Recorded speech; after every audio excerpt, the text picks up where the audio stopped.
is the king here, and because of the fear that they have, they decide to move to Nazareth, which is where we're going to be visiting today, where the Virgin Mary of Mary received the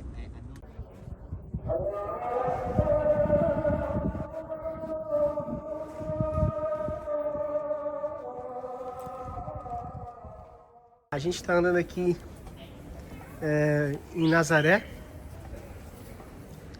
A gente acabou de ouvir aqui o chamado do pessoal, os muçulmanos, eles fazem um chamado nos determinados momentos do dia para que eles façam as orações deles.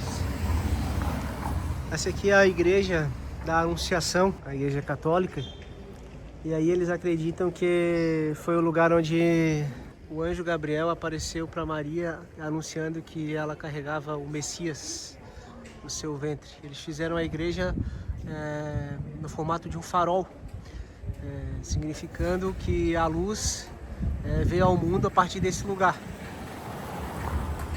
A gente está aqui com o nosso grupo e essa é a nossa primeira parada em Nazaré. Tem várias coisas ali, uma das coisas que eles colocam até fiz algumas fotos, uma filmagem do local que seria, de fato né, ruínas arqueológicas de Nazaré dos tempos de Jesus. E também um lugar onde seria a carpintaria de José, que é algo que não tem nenhuma comprovação arqueológica. De fato, a gente sabe que foi nessa cidade, foi por aqui que José, Maria e Jesus viveram por bastante tempo. So this is very important because tenemos a las mujeres que en ese momento en la historia eran casi un cero a la izquierda. Sus funciones eran básicamente domésticas. Y pones en la voz de dos mujeres este mensaje tan importante. Why? Exactly because of that reason. Because the women who are the most insignificant beings at that time must carry this message to give them the importance of the resurrection. So this statue here, it's a little bit to commemorate the role of this father who brought up and educated and gave the values to the guy that you call your son.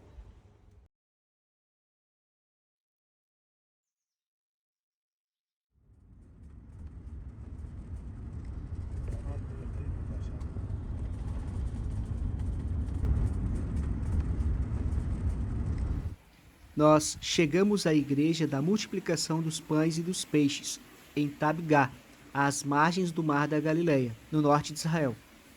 É o local tradicional onde Jesus realizou o milagre da multiplicação dos pães e dos peixes, quando alimentou milhares de pessoas com apenas 5 pães e 2 peixes.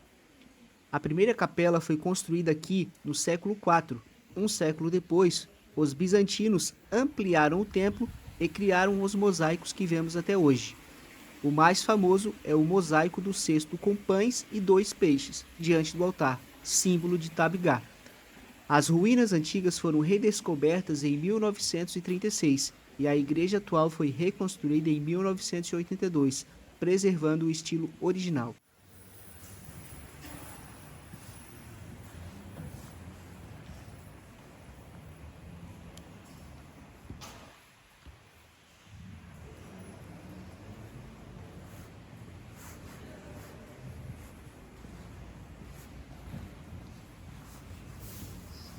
Belong to other religions. So we are maybe used to the baptistry in the churches where they just like for newborns. Now, ¿vale? Lo que vemos es el mar de Galilea. En esta parte tenemos Galilea, pero aquí esto ya no es Galilea. Esto es la Decápolis, es otra ciudad romana. Aquí los judíos ya no mandan, es romano pagano, al 100%. Ahora, entre los dos estados, o los dos, vamos a llamarles estados, en las dos naciones, cuando tú pasas, vienes de un lado para otro, tienes que pagar tasas. Esto no es nuevo, es de toda la vida.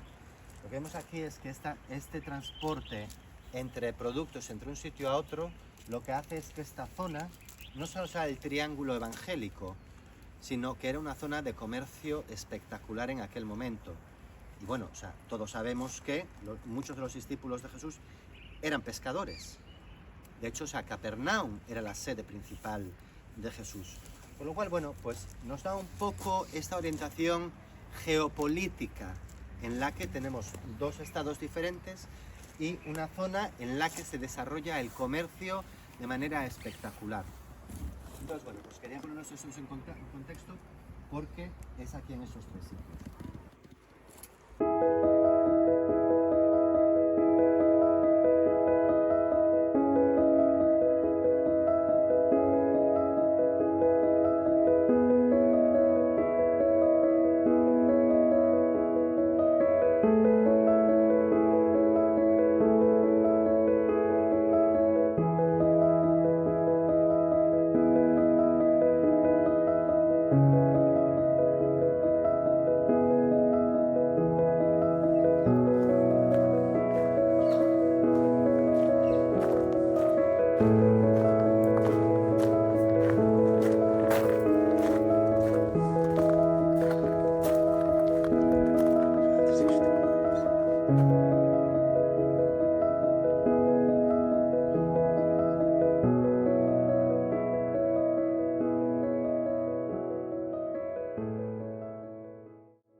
Estamos aqui na cidade de Jesus, Cafarnaum.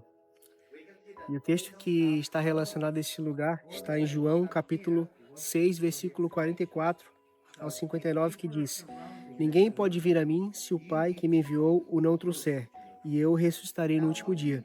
Está escrito nos profetas, e serão todos ensinados por Deus. Portanto, todo aquele que do Pai ouviu e aprendeu, vem a mim. Não que alguém visse ao Pai, a não ser aquele que é de Deus. Este tem visto ao Pai. Na verdade vos digo que aquele que crê em mim tem a vida eterna. Eu sou o pão da vida. Vossos pais comeram o maná do deserto e morreram. Este é o pão que desceu do céu, para que o que dele comer não morra. Eu sou o pão vivo que desceu do céu. Se alguém comer deste pão, viverá para sempre. E o pão que eu der é a minha carne, que eu darei pela vida do mundo. Disputavam, pois, os judeus entre si, dizendo: Como nos pode dar este a sua carne a comer? Jesus, pois, lhes disse: Na verdade vos digo que, se não comerdes a carne do Filho do Homem e não beberdes o seu sangue, não tereis vida em vós mesmos. Quem come a minha carne e bebe o meu sangue tem a vida eterna, e eu o ressuscitarei no último dia. Porque a minha carne verdadeiramente é comida, e o meu sangue verdadeiramente é bebida. Quem come a minha carne e bebe o meu sangue permanece em mim e eu nele. Assim como o Pai que vive me enviou e eu vivo pelo Pai. Assim, quem de mim se alimenta também viverá por mim. Este é o pão que desceu do céu. Não é o caso de vossos pais que comeram o maná e morreram. Quem comer este pão viverá para sempre. Ele disse estas coisas na sinagoga, ensinando em Cafarnaum. Aqui neste lugar, o Senhor Jesus ele falou essas palavras: o pão vivo que desceu do céu veio para ser o nosso alimento.